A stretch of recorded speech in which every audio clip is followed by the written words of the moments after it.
ते विवाहपूर्व शिबिर जे आपलं जे विवाह करत आहेत त्यांच्याशी शिबिर असतं त्याचे ते नेतृत्व करत आहेत. त्याचे ते संपूर्ण त्यांचं ते कार्य आहे.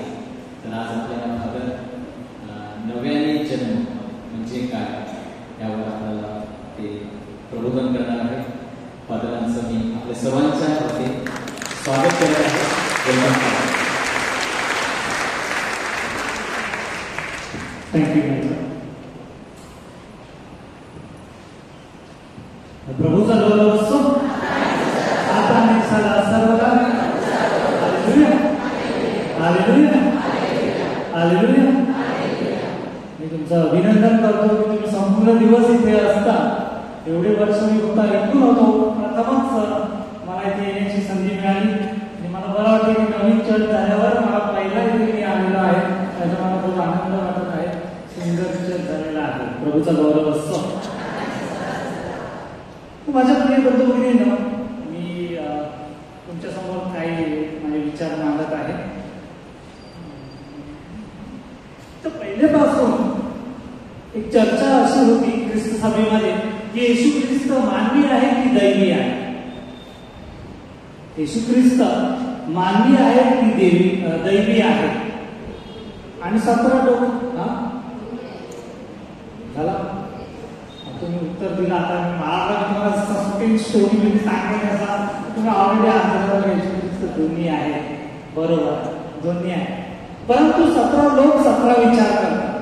आता तुम्ही इझिली पहिले मातावरचे लोक हुशार असतात ते बरं आहे. आता आपण इझिली सांगू शकतो येशू ख्रिस्त 100% दैवी आहे आणि 100% मानवी आहे. दोन्ही आहे.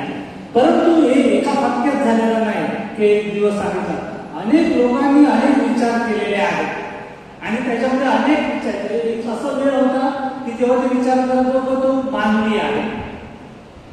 अशी एक वेळ होती की सांगत होती की तो दैवी आहे. नंतर अशी एक वेळ होती की सांगत तो मानवी आहे पण तो दैवी दिसतो.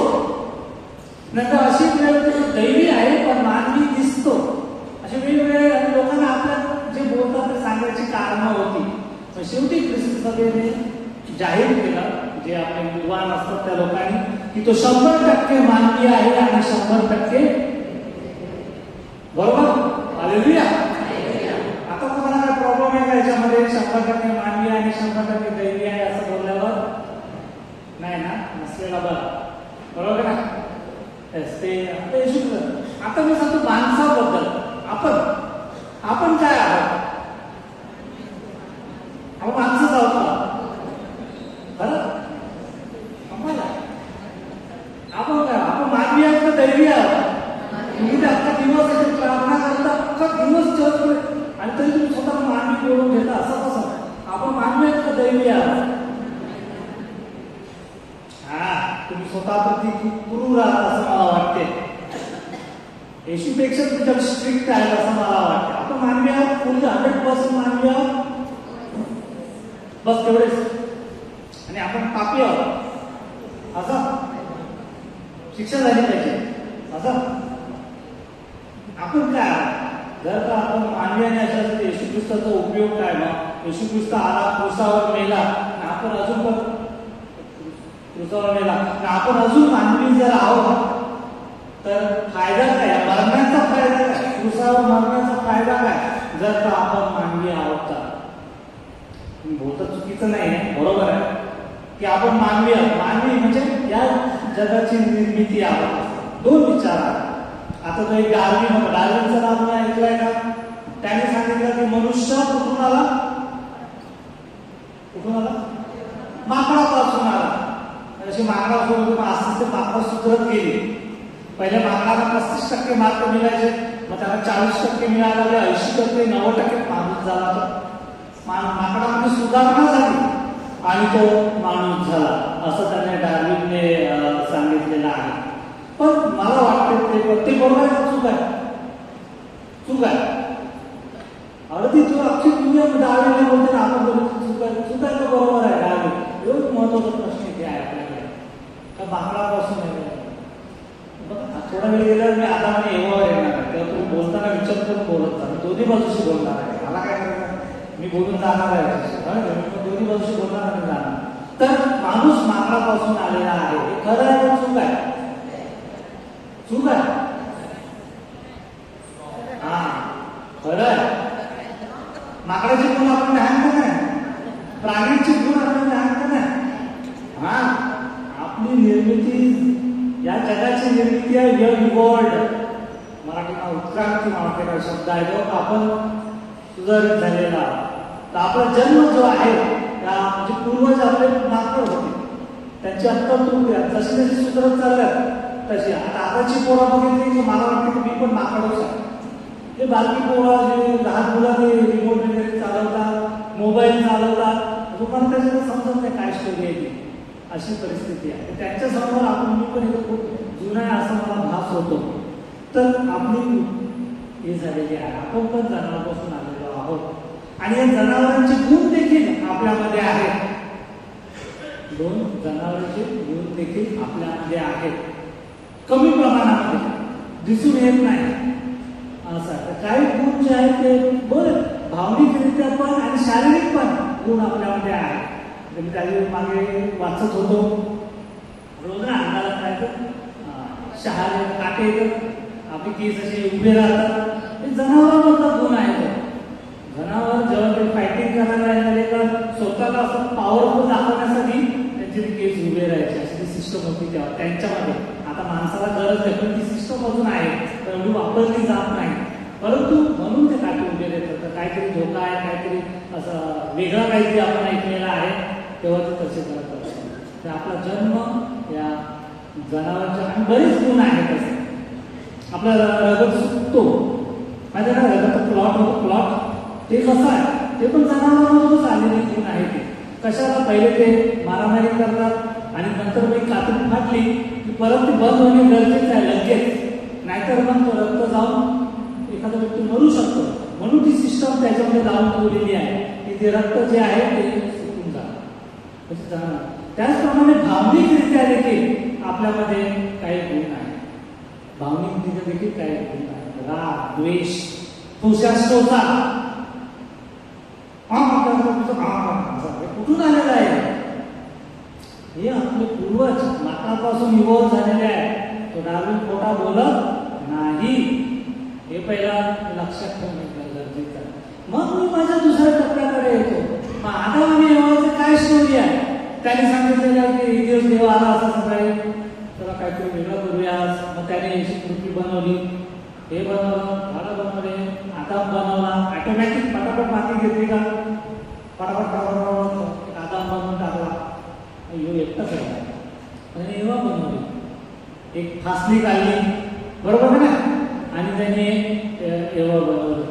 मी देवाला सांगणार आहे माझी फासली करेल, माझी फासली कशी काय कमी झाली, असं माझी फासली किंवा नाही. मला प्रश्न पडते, फासल्या काढून नाही त्यांच्या बायका बनवल्या ना, बायकोमध्ये दिल्या मी सांगितलं माझी फासली काय. मला असं वाटते आता विचार करते ना, सगळ्यांच्या जेन्स जे आहे जेन्स त्यांच्या फासल्या काढून सगळ्यांच्या बायका बनवल्या, माझी पण फासली काढली, माझ्या फासलीची तर जीएसटी भरली काहीतरी गोंधळ झालेला आहे असं मला वाटतं. नाही रे बाजू तुझी आपण जास्त बोलायचं नाही. तर माझ्या प्रिय बंधू भगिनींनो, आदाम आणि एव्हाची स्टोरी काय आहे? आदाम आणि एव्हाची स्टोरी काय आहे की देवाने माणसाला बनवलं. पण डाळ तिथे सांगतो त्याने माणसाची उत्तर अशी झाली, काय उत्तर आहे? कोण एक बरोबर आहे आणि एक चूक आहे? दोघं बरोबर असू शकतात का? दोघं बरोबर असू शकतात का? नाही. तुम्ही बरं आहे, तुम्ही सगळे अर्धे हो बोलता अर्धे नाही बोलता, म्हणजे दोन्ही विषय अटकणार आहे. दोन्ही बरोबर, पण दोन्ही आपापल्या परीने हे समजायला पाहिजे. या आदाम आणि एव्हाच्या स्टोरीबद्दल नाही, सर्व स्टोरीबद्दल आहे, सर्व गोष्टींबद्दल आहे की दोन्ही आपापल्या कॉन्टेक्स्टमध्ये, ज्याला आपण संदर्भामध्ये बोलतो, ते त्या संदर्भामध्ये आपण समजायला पाहिजे. त्या संदर्भामध्ये आपण ते समजायला पाहिजे. ते दोन्ही बरोबर आहे. देवाने पण बनवलेला आहे स्वतःच्या हाताने, स्वतःच्या प्रतिमेप्रमाणे, आणि आपण याची उत्क्रांती करतो. दोघांचा सांगण्याचा हेतू जो आहे तो निराळा आहे, हे आपण समजायला पाहिजे. काही ठिकाणी नाही हे चुकीचा आमचाच बरोबर आहे, ते तिकडे नाही यांचं चुकीचा आमचाच बरोबर आहे, असं नाही आहे. दोघं बरोबर आहे, पण आपण कोणत्या संदर्भामध्ये ते बरोबर आहे ते आपल्याला समजायला पाहिजे.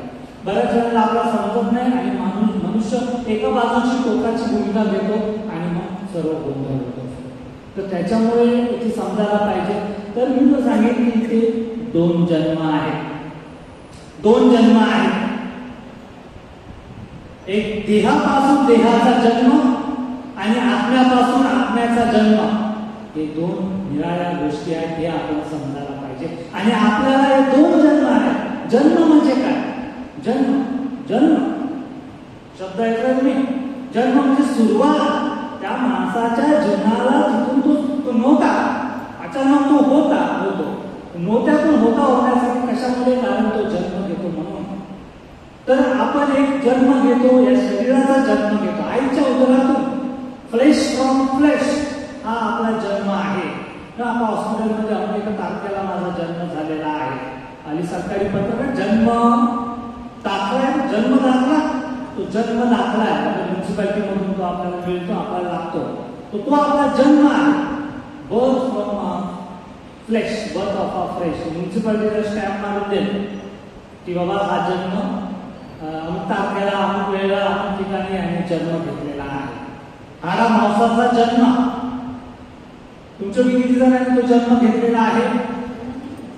हा, सर्वांनी तो जन्म घेतलेला आहे. काय बिलकुल त्यानेच ते आपण अस्तित्वात आलेलो आहोत याची आपल्याला जाणीव आहे. हालेलुया. सर्वांनी तो जन्म घेतलेला आहे. त्याच्यानंतर जो मला सांगायचा होता, आज मुद्दा तुम्हाला सांगायचा होता की दुसरा जन्म आहे. हा आईच्या उदरातून घेतलेला जन्म नाही आहे, तर हा पाण्याने आणि आत्म्याने घेतलेला जन्म आहे. हालेलुया. जन्म म्हणजे काय? सुरुवात, नवीन जीवनाला सुरुवात. आत्म्यामध्ये आणि पाण्याद्वारे घेतलेला हा जन्म आहे, याची आपल्याला जाणीव. आणि आता काय डॉक्युमेंट आहे? डॉक्युमेंट आपला बॅप्टिझम सर्टिफिकेट देवळातून ऑफिसमधून घेऊन जातात ना, लग्न करण्यासाठी, इतर वेळ करण्यासाठी, की तुम्ही आता डॉक्युमेंट आहे, जस्ट तो फॅक्ट सांगत आहे, परंतु त्याचा अर्थ असा आहे की याने बाप्तिस्मा घेतलेला आहे. हा पवित्र आत्म्याखाली नवं जीवन, नवनिर्मिती बनलेली आहे. हा नवा जन्म तो कागद तो आपल्याला सांगत आहे. हालेलुया.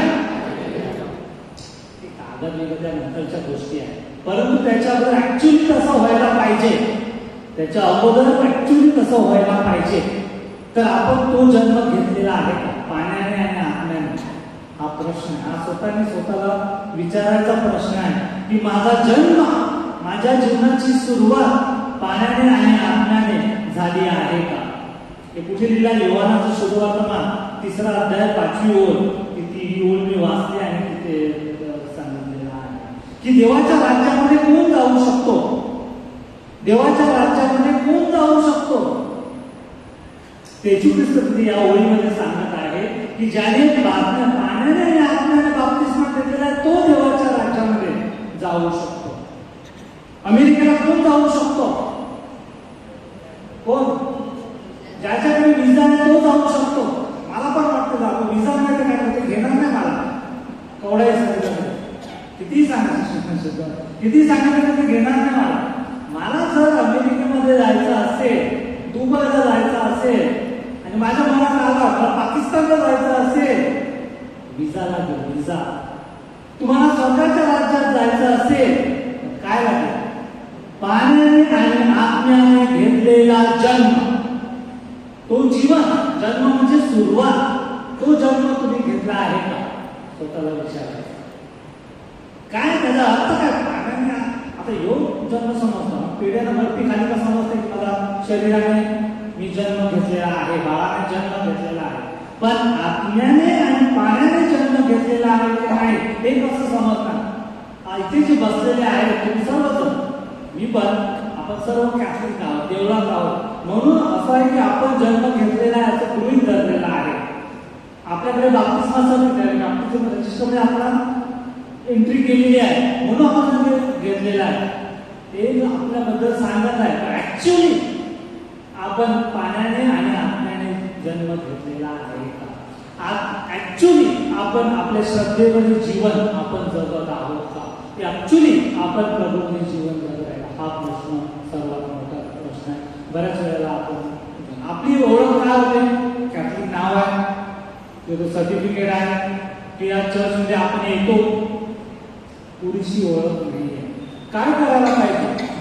जन्म घेतल्यानंतर मनुष्य अर्धा जन्मलेला आहे ना अर्धा जन्माचा राहिलेला असं होते का? संपूर्ण जन्म घ्यायला पाहिजे. तो जन्म संपूर्णच असतो जन्म. परंतु बाप्तिस्मा आपण घेतलेला आहे का नाही?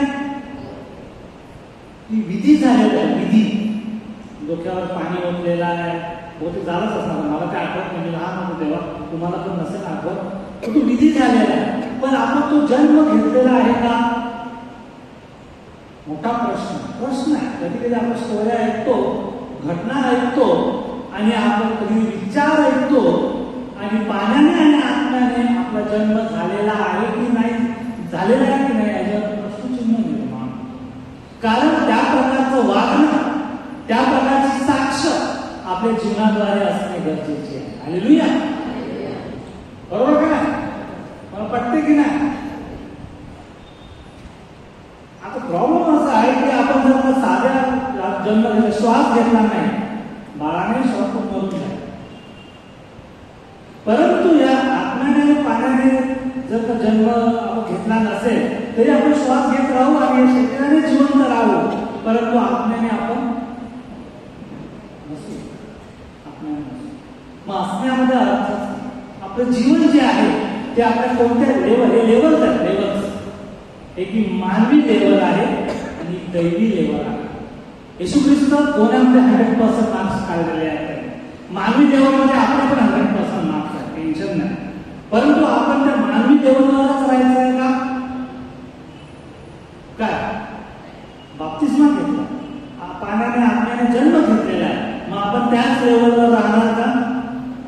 येशू ख्रिस्त कुठेतरी सांगत आहे, कुठेतरी म्हणजे मला माहित नाही कुठे आहे, कुठेतरी सांगत काय सांगत आहे की मी जातो आता शेवटच्या टायमामध्ये आणि मी पुन्हा येईन आणि मी जिथे आहे तिथे तुम्हाला घेऊन जाईल. येशू ख्रिस्त काय सांगतो? मी जिथे आहे तिथे तुम्हाला कुठे घेऊन जाईल. आणि त्याच्याबरोबर पेत्र असतो. पेत्र सांगतो तुम्ही कुठे जाता येता मला माहित नाही, आता आम्ही कसे तुमच्या बरोबर येणार. तो काय बोलतो, हा काय बोलतो, दोघांची वेगळी स्टोरी चालली. तो काय सांगतो? दैवी गोष्टीवर सांगतो मी 100% दैवी आहे, तुम्हाला पण मी 100% दैवी बनवेल जेव्हा मी शेवटच्या वेळेला येईल तेव्हा, असं मी सांगत. पण हा काय सांगतो? मानवी आहे. त्याला वाटतं की आता भाबेल्यावर जाणार तर स्टेशनावर जाणार, तो कुठे जातो आम्हाला ऐकत नाही, समजत नाही. तो वेगळ्या लेवल. ही आदाम आणि डार्विनची पण ती स्टोरी आपली पण तशीच होती.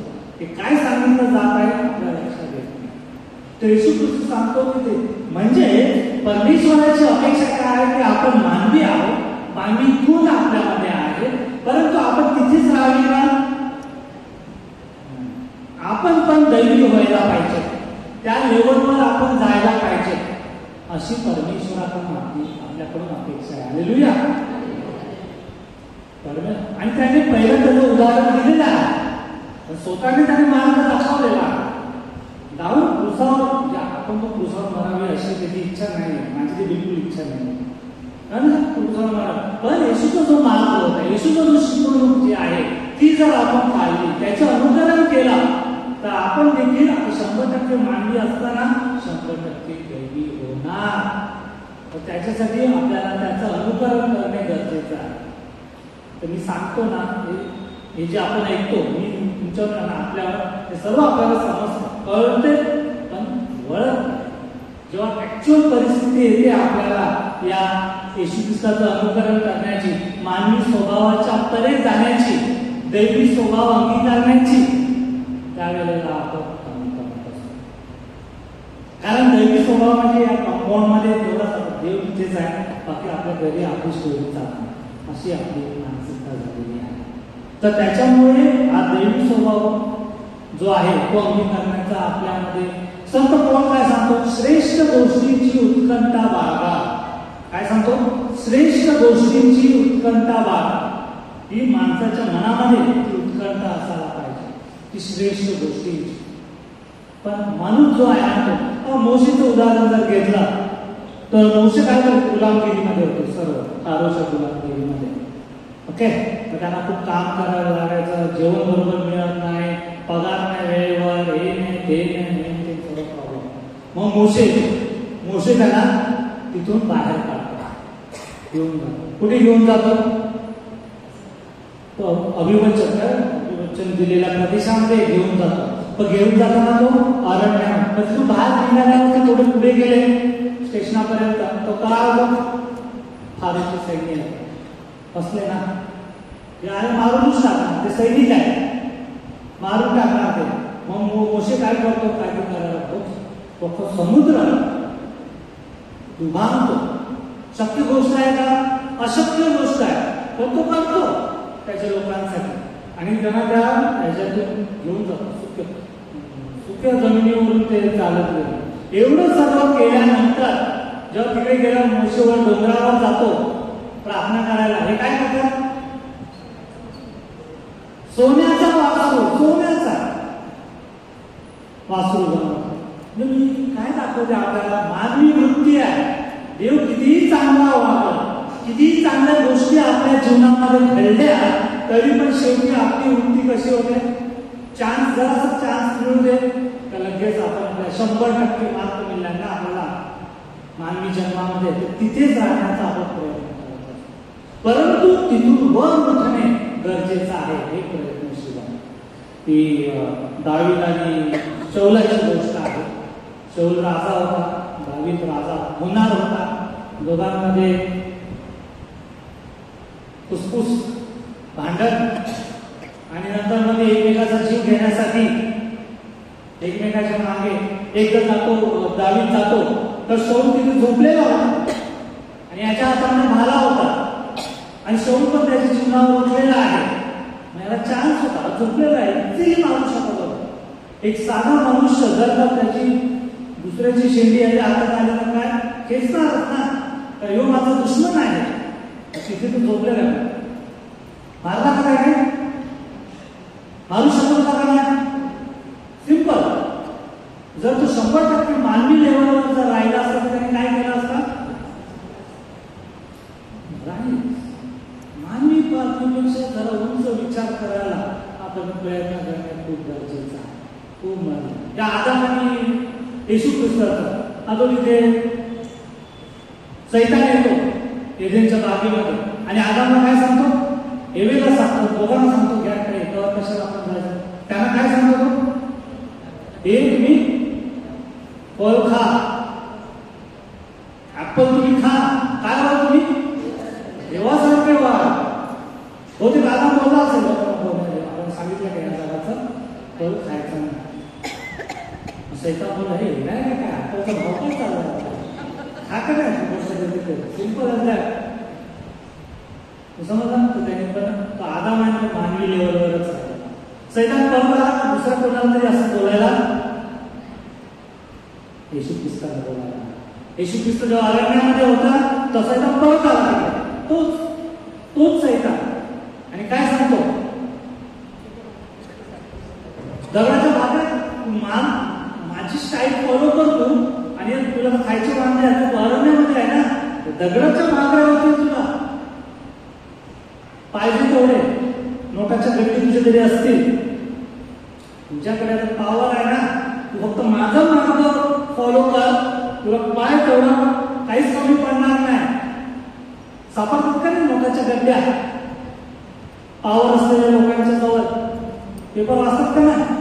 अख्खा दिवस लायब्ररीला वाचायचा, म्हणजे पेपर पण वाचत जायचं. ओके, किंवा तू पॉवर एक थोडासा ऍडजस्टमेंट होता बोल, तुला अथॉरिटी मिळेल, तू या मोठ्या पदावर जाशील, शक्य आहे. फक्त थोडं माझी स्टाईल चालत असतो. येशू ख्रिस्ताने ऐकला का त्याचा? कारण तो 100% दैवी होता. म्हणून आदाम जो होता तो 100% मानवी सारखा वागला. त्याला अख्खी फॅसिलिटी दिल्या होत्या त्या आदेच्या बागेमध्ये. काय तो माणूस दावीदचं इथे उदाहरण पण आता सांगितलं, तर तो पण दावीच आहे. दावीद पण त्या एवढा संत साधू असा अनुभव घ्या तुम्ही. तो पण बरेच गोंधळ केलेले आहे, नाही असं नाही, परंतु त्याला जाणीव होते आणि तो बदलतो जीवन मार्ग. आणि तो स्तोत्र 51 तुझ्या विरुद्धच मी पाप केले, तुझ्या दृष्टीने जे चुकीचं ते मी केलेले आहे असं तो बोलतो. तो त्याचा मानवीतून दैवीकडे जाण्याचा. म्हणून आपण दाविदाचा संदर्भ बायबलमध्ये किंवा पवित्र पुस्तकामध्ये आपल्याला आढळतो, कारण तो मानवी असून दैवी स्वरूपाचा राहण्याचा प्रयत्न केलेला आहे. असे अनेक उदाहरणं आपल्या समोर आहेत. माझ्या प्रिय बंधू भगिनींनो, आता आपण बाप्तिस्मा घेतलेला आहे. आता आपल्या बाळाच्या डोक्याला आपण थोडं पाणी टाकतो, परंतु काही वर्ष अगोदर, शतका अगोदर जेव्हा बाप्तिस्मा लहान मुलांना दिला जात होता, मोठ्या माणसांना दिला जात होता. आणि त्याची जी रीत जी होती, रीत त्याच्यामध्ये काय होतं, असं तलाव छोटा किंवा मोठा, आणि त्याच्यामध्ये त्या माणसाला डुबवलं जात असे, फुल त्या पाण्यामध्ये डुबवलं जात असे, आणि नंतर तो डुबून त्याच्यातून परत बाहेर येत असे. तोच माणूस परत बदल जाताना तो कसा होता आणि येताना बदल. येताना तो होतो ओला चिंब होऊन भिजून येत असे. सांकेतिक आहे, सांकेतिक प्रतिकात्मक आहे. काय आहे प्रतिकात्मक? की जाताना तो मानवी त्या पाण्यामध्ये गेला, गायब झाला, पाण्याच्या खाली गेला, आणि तिथून तो वर आलेला नवीन धुतलेला पाण्याने चिंब झालेला, इन शॉर्ट पवित्र आत्म्याने चिंब झालेला असा तो नवीन जन्म त्याने घेतलेला आहे. नवीन सुरुवात त्याच्या जीवनाला त्याने केलेली आहे. हा त्याचा अर्थ होता की पाण्यामध्ये खाली जातो आणि परत दुसऱ्या बाजूने तो बोलतो. हा त्याचा अर्थ होता. तुम्ही तसे गेलात का? ते पहिली पद्धत तशी राहता. आपल्या एवढ्या माणसाला एवढं पाणी लागतं ना, म्हणून त्याने थोड्या पाण्यात, पण त्याचा अर्थ ते पाणी ओततात. आपण बाप्तिस्मा जेव्हा घेतला आपल्याला किती पाणी ओततात ते महत्वाचं नाही, त्याच्या मागचा संदेश काय ते आपल्या लक्षात येत नाही. त्या मागचा संदेश असा आहे की आपण आपल्या जुन्या जीवनाला संपलेला आहे आणि नवीन जीवन आपण सुरुवात केलेला आहे. हा त्या मागचा अर्थ आहे. हालेलुया. हालेलुया बोलावं लागते, कारण डोळा लागते असं मला वाटतं. डोळा लागता कामा नाही. हा प्रभूचा सैनिक आहे, कधीच त्याचा डोळा रात्री निजायला पाहिजे, दिवसा डोळा बसल्या काय डोळा लागतो, बरोबर का नाही? हालेलुया. न्यू सेल खूप महत्वाचा आहे की हा जुना जाऊन नवीन जन्म घेणे. आणि कशामध्ये नवीन जन्म आहे? जे आपला जसं जन्म आहे ना त्या प्रकारे आपण जगत असतो. तेव्हा या आत्म्याने आणि पाण्याने घेतलेला आपला जन्म आहे, म्हणून आपण तसे जगायला. बाप्तिस्मा घेतलेले असे स्टेशनावर असे 15 लोक उभे आहेत, त्याच्यातले 2 जण बाप्तिस्मा घेतले उठून दिसले पाहिजे. कधी कसे वागतात, कसे बोलतात, सगळे सारखे दिसले. ते बाप्तिस्मा घेण्यामध्ये अर्थ काय? काहीच नाही. आपल्या बोलण्यामध्ये, आपल्या वागणुकीमध्ये तुम्ही आत्म्यामध्ये आणि पाण्याने बाप्तिस्मा घेतलेला आहे हे दिसणे फार गरजेचं आहे माझ्या प्रिय बंधू भगिनींनो. हालेलुया. नाही दिसणार, बऱ्याच वेळेला दिसत येते नाही असं नाही, पण अजून दिसण्यात येणे गरजेचं आहे. तर माझा वागणूक, माझी विचार करण्याची पद्धत, विविध गोष्टींना आपण कशा प्रकारे सामोरे जातो. बऱ्याच वेळेला आपण दिसतो, मी असं नाही सांगत की काही दिसत नाही, पण अजून आपण हे नवजीवन जगणारे आहोत. आपण आपल्या भावनांच्या आधारे किंवा आपले विचार जे आहेत ते मर्यादित विचारांच्या आधारे जगणारे माणसं नाही, तर त्याच्या परे असं विचार करण्याची आपल्याला गरज आहे. अच्छा प्रिय बंधू भगिनींनो, सोपी गोष्ट नाही आहे, सोपी गोष्ट. त्यासाठी आपल्याला प्रभूमध्ये, प्रभूच्या विचारांमध्ये मजबूत असणे फार गरजेचे, विशेष करून परीक्षेच्या वेळेला. एरवी आपण सर्व काय करतो काय हरकत नाही, परीक्षेच्या वेळेला आपले प्रभूमध्ये आपली काय क्षमता आहे, त्याची वचनं जी आहेत ती आपल्याला किती समजलेली आहेत, त्याच्यापेक्षा किती आपल्या हृदयावर लिहिलेली आहे हे खूप महत्वाचं आहे. बऱ्याच वेळेला ते लिहिलेली नसतात, बऱ्याच वेळेला ते कागदावर या बायबलमध्ये किंवा पुस्तकामध्ये लिहिलेली असतात. हे इथे राहता काहीच कामा नाही. हे जे आहे जुन्या करारामध्ये काय सांगितलेलं आहे, तुमच्या हृदयावर मी कोरीन. जसं कोरीन बिरीन नाही ना माणसाला हात अटॅक कोरीन, हृदयावर कोरीन म्हणजे तुमच्या मनामध्ये एवढे ते बसलेले असते की त्याच्याशिवाय असते हे वचन तुमचं.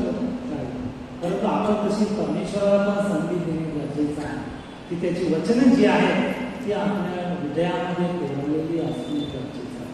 आणि हे परिस्थिती जेव्हा निर्माण होते तेव्हा ती दिसणे गरजेचं आहे.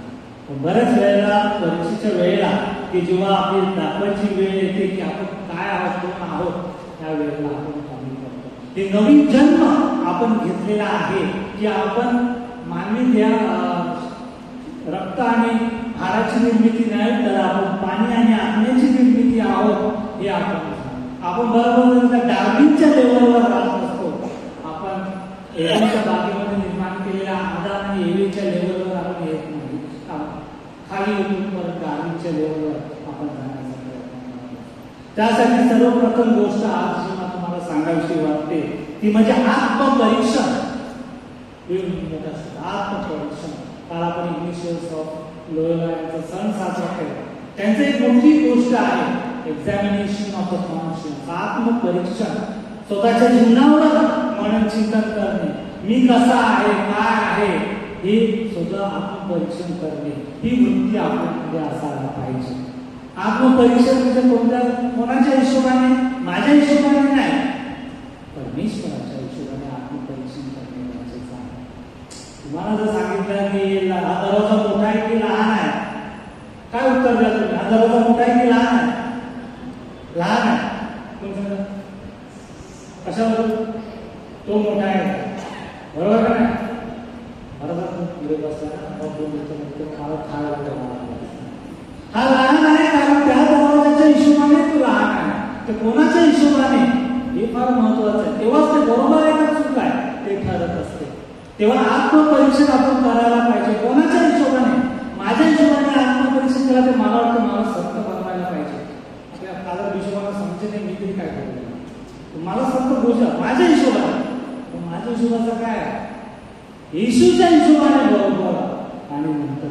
त्यामुळे आत्मपरीक्षण करणे, माझी वागणूक माझं बोलणं जर का येशू जर इथे उभं राहिला असता तर त्याने काय केलं असतं, तो काय बोलला असता, हे आपण आत्मपरीक्षण करणे गरजेचं आहे. जेव्हा आपण आत्मपरीक्षण करू तेव्हा आपल्याला स्वतःची ओळख होईल. पण माणसाचा असा आहे ना का दुनियाला बोट दाखवून फिरत असतो. एका तुम्हाला नव्याने सांगायची गरज नाही. दोघांचं भांडण पडलेलं आहे. तुझा तो चुकला तो चुकला तो चुकला, त्याला बोलायला गेला तो चुकला तो चुकला. अरे दोघं चुकीचे जर होतो भांडण कुठे आहे? कोणच सांगत नाही मी पण थोडा बोलायला मला तो पण बोलला नाही असं नाही, पण मी पण ते शब्द नव्हते वापरायला असं कोणच बोलत नाही.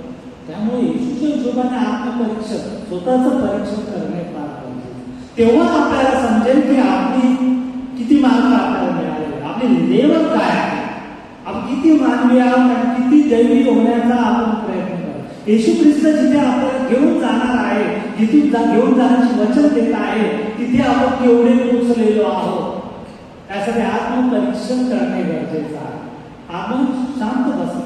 एवढं आज काय झालं, काल काय झालं, तो कसं बोलला, मी काय बोललो, हे नव्हतं बोलायला. आपल्या हिशोबाने जर का आपण केलं तर आपल्याला ते बरोबर दोन शब्द ऐकायलाच पाहिजे, त्याशिवाय सुधारणार नाही. आपल्या हिशोबाने. पण येशू काय सांगेल? येशू काय सांगेल? मनामध्ये देखील तुम्ही तसा विचार आणू नका, असं येशू ख्रिस्ताची शिकवण आहे का नाही? मनामध्ये बघा, माझ्या मनात तसा विचार आला का नव्हता यायला. आणि आपण मानवी आहोत, देवी नाही आहे. पण पुढच्या पिढी आपण कसे वागणार? आपण थोडेसे मानवी स्वभाव तो वर होतो दैवी स्वभावाकडे आपण जाण्याचा प्रयत्न. त्यासाठी आत्मपरीक्षण करणे फार गरजेचं आहे. किती जण आत्मपरीक्षण करतात? बरेच जण करत असतील, आत्मपरीक्षण. किती जणांच्या जीवनामध्ये फरक पडलाय आत्मपरीक्षणामुळे? मॉन्सिनियर कोरिया, फ्रान्सिस कोरिया बरेच वेळेला बोलतात कवडे आले नाही, कवडे गेले, पण आम्ही आहात तसे. काय फरक नाही पडला. तर या आत्मपरीक्षणाच्या वृत्तीने तुम्हाला आता आपण आत्मपरीक्षण, आज मी चुकला, आज मी एवढ्या गोष्टीसाठी रागावलो, उद्या परत तशीच गोष्ट घडली नाही लागायला पाहिजे की आज मी एकाने मला शिवी मारली, मी पण शिवी मारली, दुसऱ्याकडे त्याने शिवी मारली, नाही मारायला पाहिजे. तेव्हा आपण सांगू की आत्मपरीक्षणामुळे माझ्या जीवनामध्ये परिवर्तन झालेलं आहे. जर का पहिलेपासून तसंच जर चालू आहे, रोज सकाळी उठला आत्मपरीक्षण करतो, मग भांडायला मोकळा दिवस तू मानवी जीवनात तिथेच राहिलेला आहे. तर तिथून थोडंसं वर उठणे गरजेचं आहे. आत्मपरीक्षण हे लक्षात ठेवा हा शब्द. आणि आत्मपरीक्षणामुळे जीवनामध्ये फरक पडायला पाहिजे. आणि जर नाही फरक पडला फालतूचा टाइमपास केला असं त्याचा आत्मपरीक्षण हे खूप महत्वाचं. आणि आत्मपरीक्षण जीवनाला बदल झालेला तो हा एक महत्वाचा शब्द आहे आपल्याला. दुसरी गोष्ट आहे की मानवी वृत्ती, आपला जन्म मानवी आहे, त्याच्यामुळे मानवी जे भावना ज्या आहेत, राग, द्वेष, आता माझ्यामध्ये द्वेष आहे असंच मी आहे, सर्वांचा जन्मच कसा झालेला आहे. म्हणून आपल्यामध्ये हा मला कसा जास्त मिळेल किंवा इगो, अहमपणा हे निसर्गाने आपल्यामध्ये टाकलेले आहे. निसर्गाने आपल्याला तसा आहे. परंतु तो आपला पहिला जन्म आहे, आपण तसे बनवले गेलेलो आहोत. परंतु जो आपला दुसरा जन्म होतो पाण्याने आणि आत्म्याने, तेव्हा आपल्याला एक नवीन स्वभाव प्राप्त होतो. संत पौल काय सांगतो, मी ख्रिस्ताला वस्त्राप्रमाणे परिधान केलेला आहे. संत पौल, मी ख्रिस्ताला, ख्रिस्त वस्त्राप्रमाणे, म्हणजे मी जो आहे तो आहे, पण मी माझ्यावर ख्रिस्ताला परिधान केलेला आहे. म्हणजे आता माझा जगाला वेगळं येत आहे.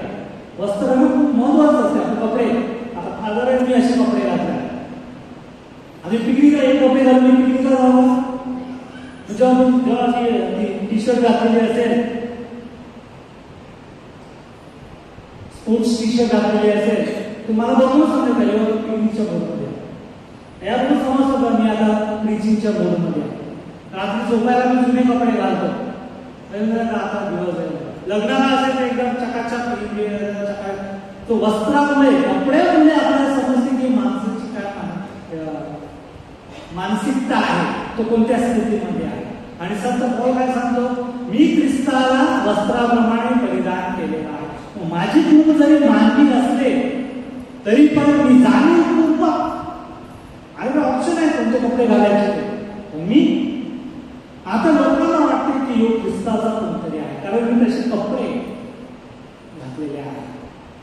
तेव्हा आपल्या मानवी स्वभावातून दैवी स्वभावाकडे जाण्यासाठी आपल्याला देखील ख्रिस्ताला परिधान करणे गरजेचं आहे.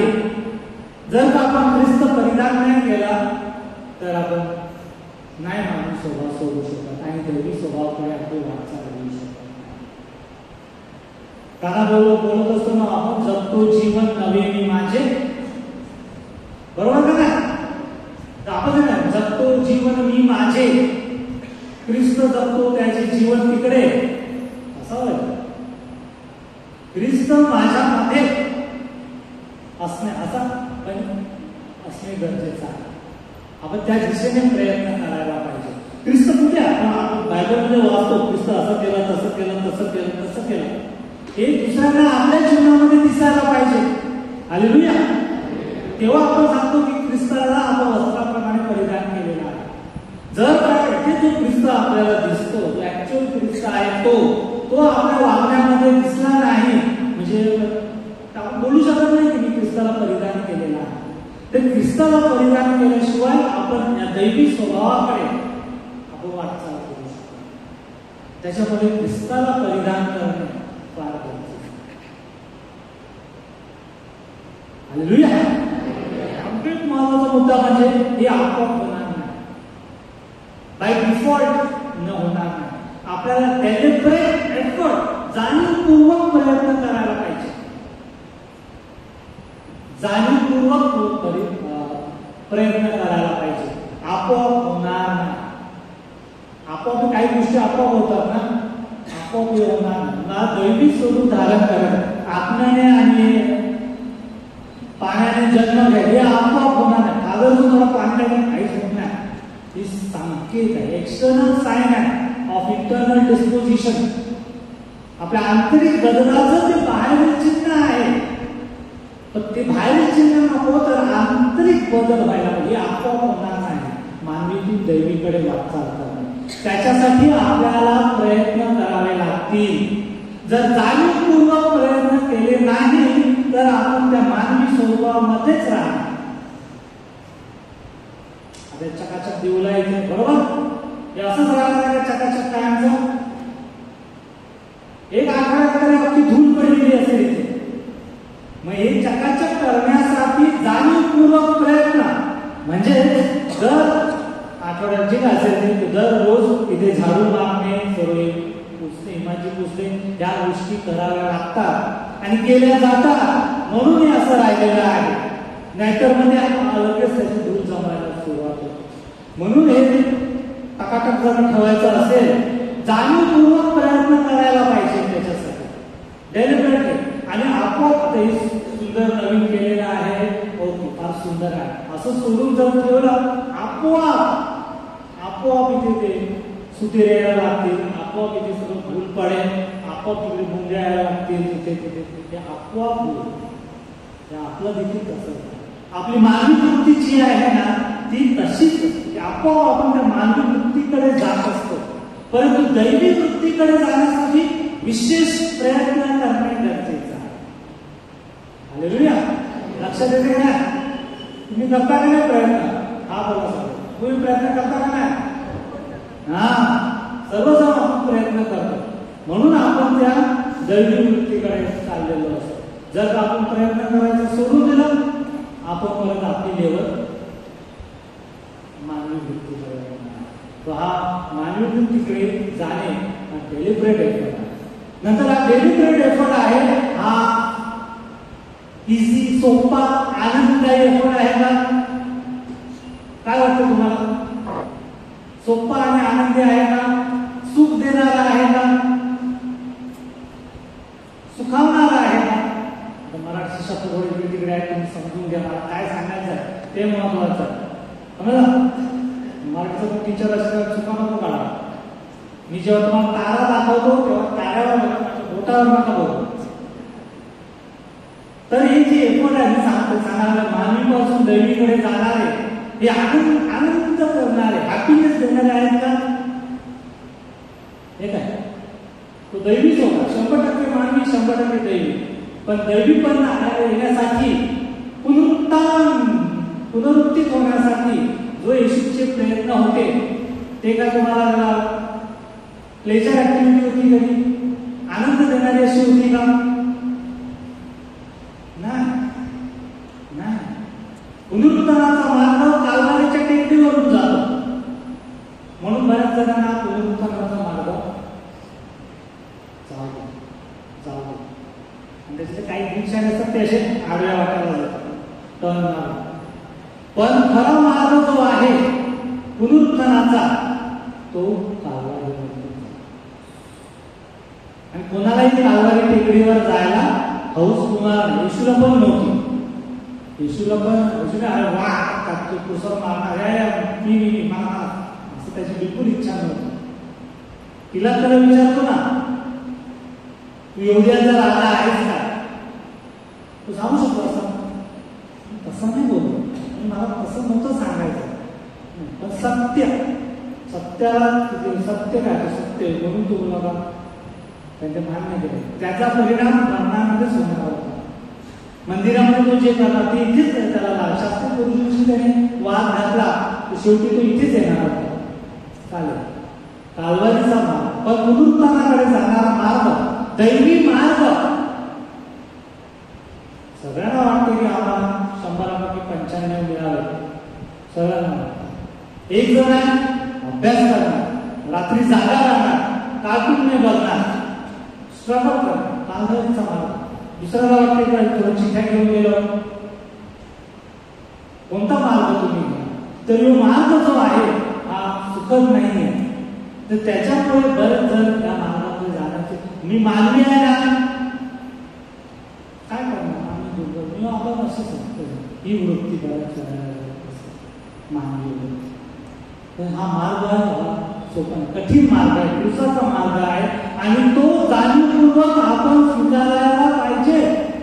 जाणीवपूर्वक माहिती आहे की आपण क्षमा मागायला गेला तर आपण कमीपणा इगो हर्ट होईल, नो प्रॉब्लेम.